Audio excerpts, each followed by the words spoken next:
गोसेखुर्द प्रकल्पग्रस्त संघर्ष समितीच्या वतीने जिल्हाधिकारी कार्यालय भंडारासमोर आमरण उपोषणाला सुरुवात करण्यात आली आहे।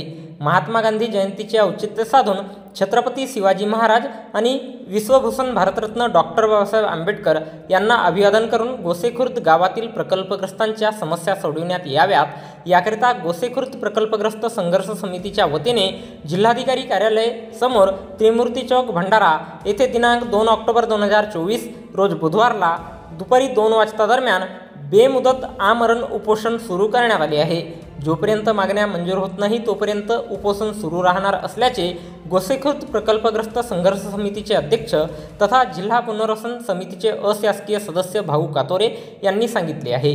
गोसेखुर्द प्रकल्पग्रस्तांच्या प्रमुख मागण्यांमध्ये प्रकल्पग्रस्तांना नोकरीकरिता प्रमाणपत्र देण्यात आले ते 2022-23 पासून रद्द करण्यात आले आहेत, ते पूर्ववत सुरू करण्यात यावे।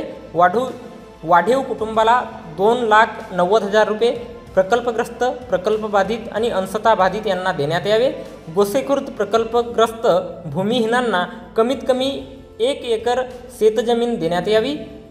गोसेखुर्द प्रकल्पग्रस्त बेरोजगार असल्याने त्यांना पोट भरण्याकरिता रोजगार उपलब्ध करून देण्यात यावा। तिसऱ्या टप्प्यातील उर्वरित गावांचे पुरामुळे भरपूर नुकसान होत असल्यामुळे त्या गावांचे तात्काळ पुनर्वसन करण्यात यावे। 75% शेतजमीन गेलेले आहेत अशा गावांचे शासन निर्णयानुसार पुनर्वसन करण्यात यावे। याकरिता भाऊ कातोरे, शेषराज रामटेके, अतुल राघोरते, सुनील भोपे, दिलीप मडामे, प्रमिला शहारे, मंगेश पडोळे, कमलेश सुखदेवे, बाळू ठवकर, पुरुषोत्तम गायधने, मयुरी सुखदेवे, दिनेश राघोरते, महेश नखाते आमरण उपोषणाला बसले आहेत।